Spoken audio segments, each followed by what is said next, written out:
na Happy 50 TV concert. Nakatutok pa rin sa Fort Bonifacio Global City si Sol Aragones. Sol. Ricky, nagpapatuloy pa rin ang kasiyahan ngayon dito sa Happy 50 TV The Concert dito sa Global City.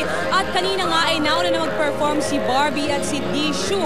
At pagkatapos nito ay sumunod na nga itong si Vic Su o mas kilala sa tawag na Watch Lane. Ako, Ricky, talagang nagkagulo ang mga tao. Walang tigil ang tilian dahil nga sa taglay na kagwapuhan itong si Watch Lane na talaga namang tilian ang mga tao dito at talagang hindi nila maipaliwanag ang kanyang kaligayahan nang makita nila ito kanina. At pagkatapos nga nito ay halos makapigil hininga ang mga tagahanga naman ni Jerry Yan nang lumabas ito sa stage at sa kasalukuyan nga, Ricky, ay kumakanta na ito ng kanyang pangatlong kanta at walang kapaguran ang mga tao, sumasayaw, itinataas ang kamay habang nakikisayaw at nakikikanta dito kay Jerry Yan. Ayon nga sa mga tao dito ay patuloy sila nagpapasalamat dahil bukod sa maayos ang concert na ito ay nakita nila talaga live ang kanilang mga idolo at nagpasalamat din itong si Jerry Yan, Barbie, Di at itong si Vic Su dito sa mga Pilipino dahil hindi raw nila inakala na ganito daw pala kadami ang mga fans nila dito sa Pilipinas. Ayon naman sa mga